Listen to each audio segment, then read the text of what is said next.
Hey guys, today I'm going to be doing something a little bit different. I'm going to be going over my actual IVF story. If you have been following me, normally I do my weekly pregnancy or bi-weekly pregnancy updates, but I've been wanting to get this video up for a while now, and so hopefully it goes great. I don't really have a plan. I've got all of my paperwork in front of me, so hopefully that'll help me remember.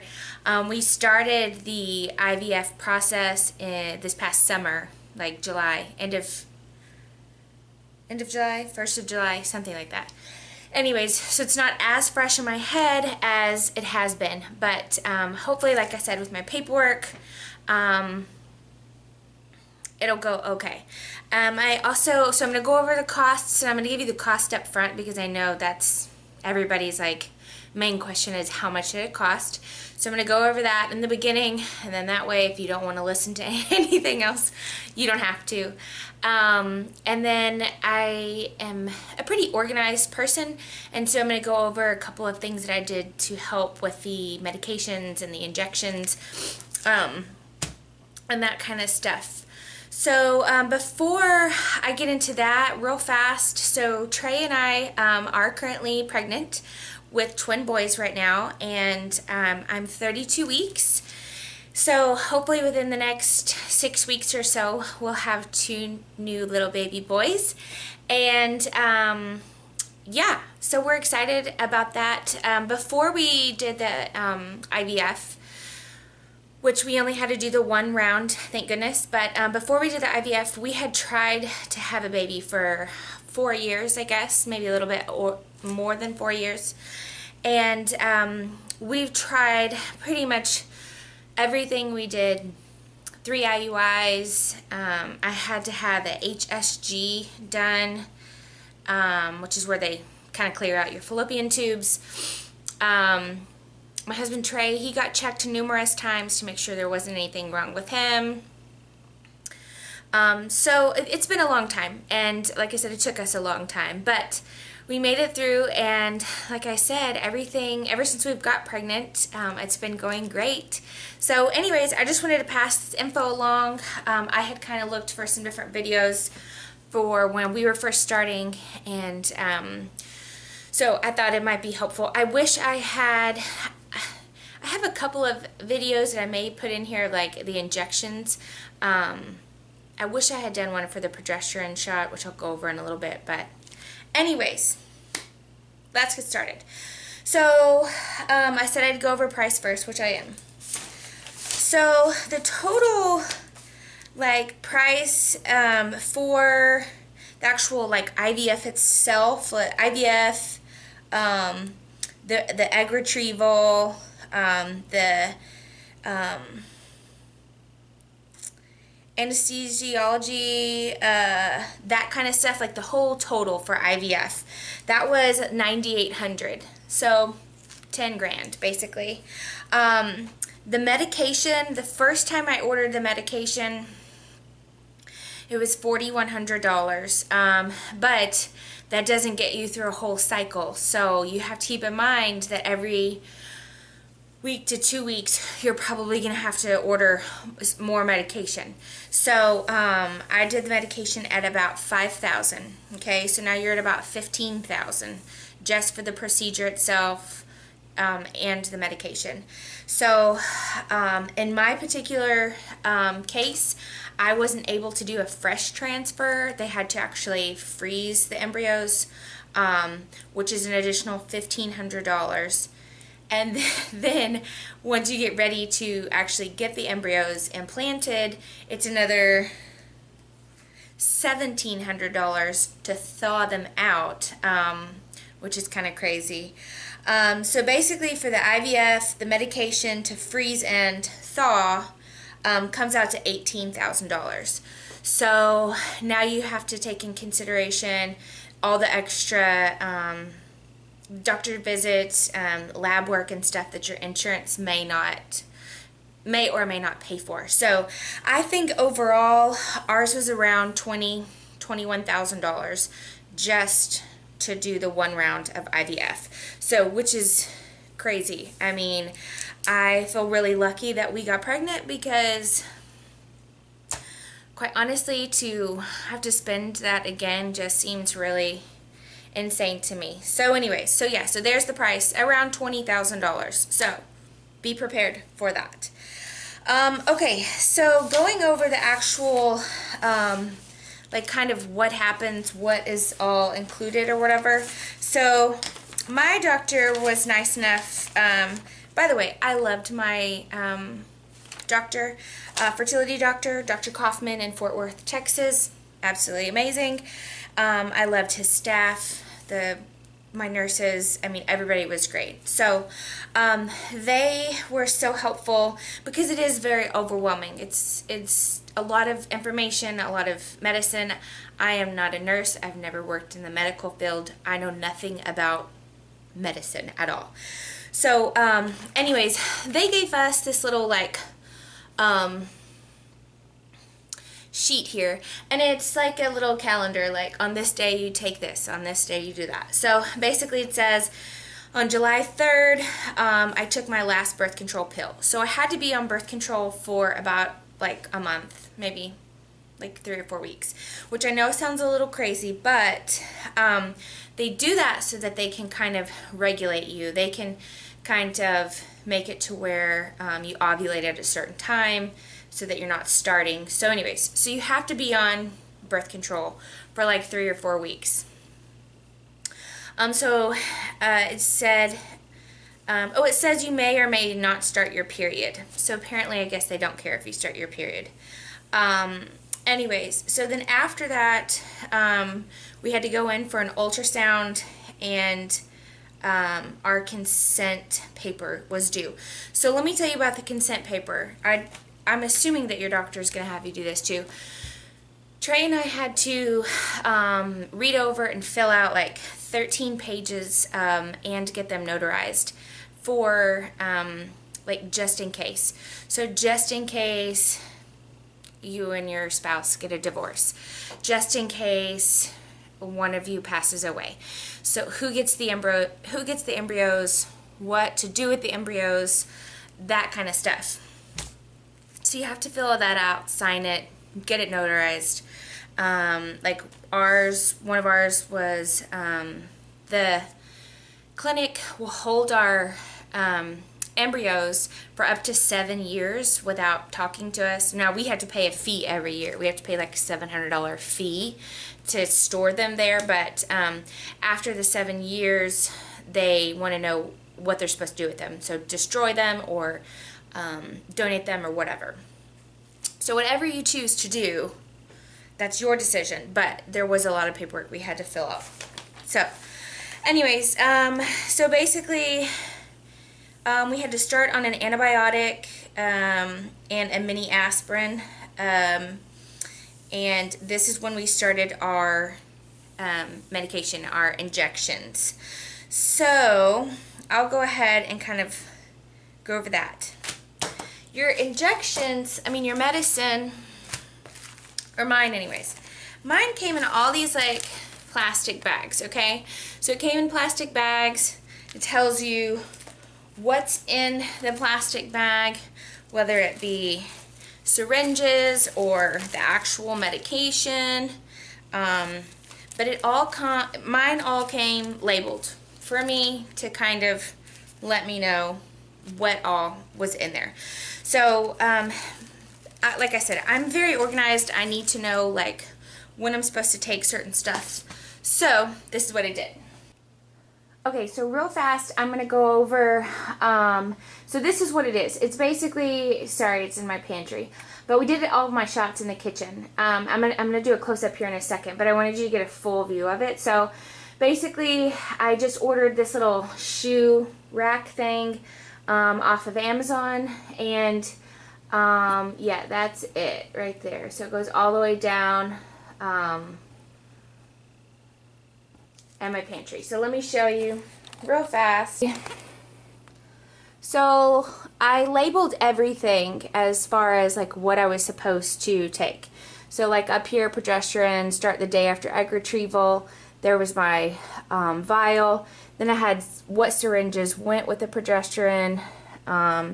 Minipure, like this I took in the morning, anywhere from 6 to 9 a.m. So I had that. I also had different syringes that went with the Minipure, which you'll get a syringe to like draw, like this says mix and draw, and then this one says to inject.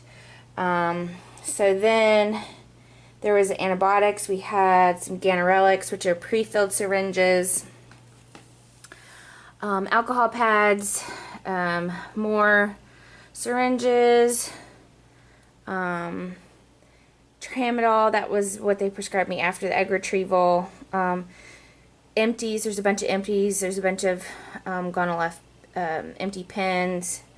Anyways, so this was actually really, really great. Like I said, I'm an organized person, and this helped me. I just got little sticky notes and put them all up there based upon what they sent me in those plastic bags I just sent you. Okay, so that was my pantry. So hopefully that'll give you some sort of help as far as organizing all your medicine. This little thing I got on Etsy, and it says IVF on the go. And so I just took like syringes and my medication with us and put it in here. We had to fly once, and so I put everything in here and did like my carry-on. So I got that on Etsy. Okay.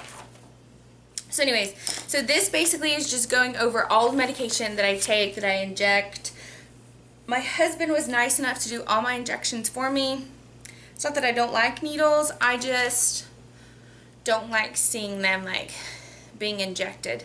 So he, and he used to have really bad allergies, so he was already used to giving like allergy shots. So anyways, so yeah, so they give you all of this. At some point you have to stop having sex, which they'll tell you that as well.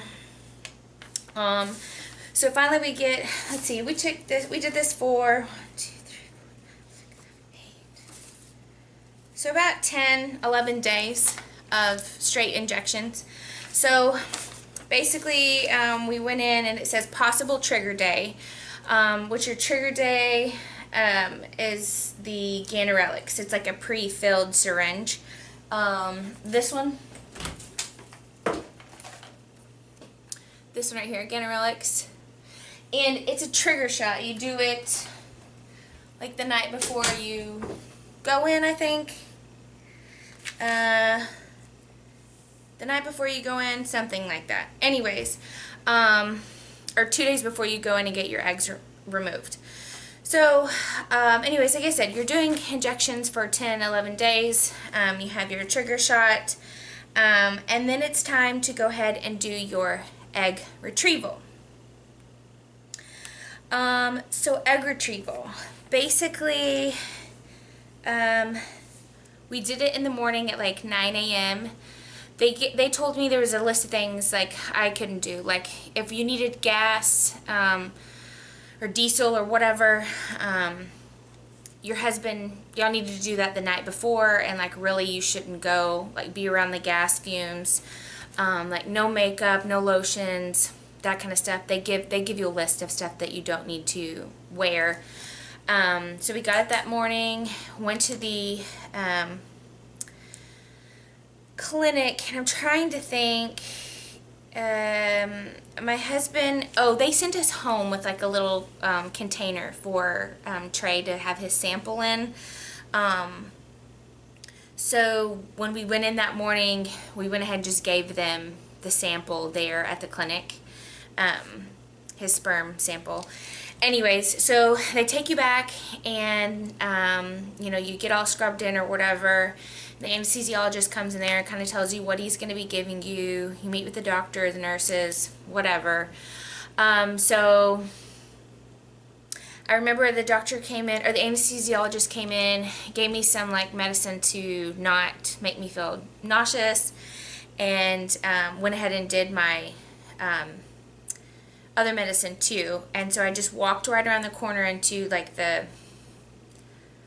it's not an OR, but I guess I'll call it an OR, but Anyways, I laid down and got in the stirrups, and the embryologist came in and made me just like tell her who I was, and basically that was it. Lights out. I don't remember anything after that. Woke back up, and they were able to get 13 eggs, which was a good number.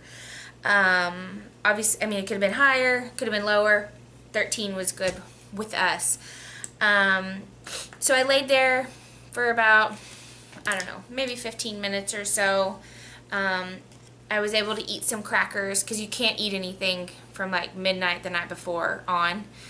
So I got some crackers, and they gave me a tramadol because they said I would experience some like cramping. And which I did, just mild cramping. Mine wasn't anything bad. I also did, I probably should have said this before, but I did a little prepping. Like I started drinking prune juice and lots of water a couple of days before I went in, just because I heard some women got constipated. I didn't want that. So I had fiber, prune juice. I stayed really hydrated. So we left the clinic. I was able to walk out, no big deal. I rested for like a day and a half. I did take my tramadol just to help me sleep, and then yeah, a day and a half later I was good to go.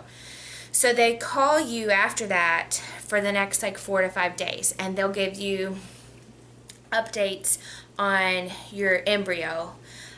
So they called, and the first update I got was there was 8 out of the 13. And then the next call I got, there was 5. And then the last call I got, there was 4. So we got a total of 4 embryos out of 13 eggs. So this point is going to be a little bit different for some people. I knew already that I was going to have a frozen transfer because my body was really overstimulated from all of the medication. He just said it was better to wait a month, let my body kind of calm down, and then they would transfer them in. So some people get to do a fresh transfer, others have to do a frozen. He told me it doesn't matter. There's no scientific, like, you know, it's going to be better one way or the other. So, like I said, mine worked the first time on a fresh transfer. I mean, on a frozen transfer, sorry. So I'm trying to think when I went back. So it says you'll call the office with the first day of your period when you are ready to do your frozen transfer. So we just waited the next month until I started my period, and then went back in and was able to do the transfer, which is pretty cool. It doesn't hurt. So we went in to do the transfer and scrubbed in. My husband was able to scrub in, and he came to the little OR room with me this time, which was kind of cool. So basically you lay down and put your feet in the stirrups, and the embryologist is like in a different room, obviously, and there's like a screen, and then your doctor's there and your nurse is there. And so they talk to each other for a few minutes, like, hey, is everything ready? Yes, everything's ready. And then all of a sudden you get to see like your embryos like being placed inside you. It's really kind of cool. And so Morgan, the embryologist, was like, there's your twins, you know, just joking. And so that's it. So I just laid there for a few minutes, and you wait 9 days after that to come back and take a pregnancy test. Some ladies don't wait 9 days. They take a pregnancy test, and I was good. I waited. I did not take a pregnancy test. So I went back in and took a pregnancy test that morning. Had my blood drawn. Obviously, that's how they check. At like 10 or 10:30 in the morning, and then they called me at like 3 or 4 in the afternoon and told us that we were pregnant. They said they would be calling over the next couple of days to give us our betas. So again, I've never worked medical I don't know anything about any of this stuff. So I didn't know that like your beta, if your beta comes back and it's like through the roof, it's probably because you're pregnant with twins. I didn't know that. So they called and they're like, okay, your beta, I don't even remember what they said, 900? That may be nowhere near it, but, and so I remember asking her like, oh, okay, is that good? And she said, that just means you're really pregnant. And so I was thinking, okay, cool, we're really pregnant. And then they called again, and the beta had gone up to like 1,400 maybe or something like that. And again, I said, okay, I guess that's still good. And they were like, yes, that just means you're really, really pregnant. So I was like, okay, cool. So we went in the next morning, or we went in a couple of days later for our first ultrasound. And yeah, they found 2 in there. So you know, obviously we knew that it was possible because I didn't tell you, but we placed 2 embryos in, sorry. And we did not do the genetic testing, by the way. Gosh, this video is kind of random, I'm sorry.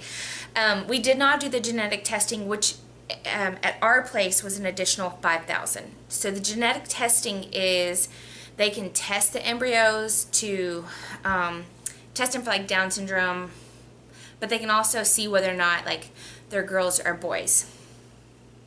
We did not do that. We thought $20,000 was enough money, and it didn't care. We didn't care. I didn't care if they were girls, boys, whatever. So, anyways, we implanted 2. We didn't tell them. They just picked 2 and implanted them. So anyways, they found 2 separate sacs. So we are pregnant with Di twins. And so that Di is, they have their own separate sacs. They have their own placentas, meaning they will get their own nutrients. So like there's mono-di twins who have 2 separate sacs, but they share one placenta. So that one placenta is having to feed nutrients to both babies. So which makes that pregnancy a little bit more high risk, just because you got to make sure that not one baby is getting more than the other. So you could be pregnant with mono-di twins or di twins.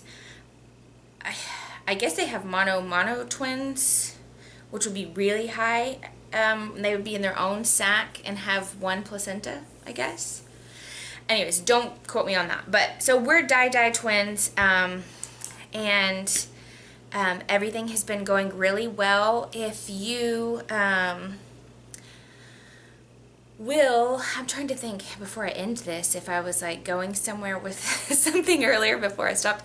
I know I was trying to say something before the genetic testing. I think I was just saying like, oh, when we went in for the ultrasound, they found the 2 separate sacs or whatever, and even though we knew we implanted 2, I think it was still kind of a shock that there were twins in there. So, and then we found out at like week 15, I think, we did a different kind of genetic testing, which is where they test for some other stuff, like a blood test, and we found out that they were both boys, which made my husband really, really excited.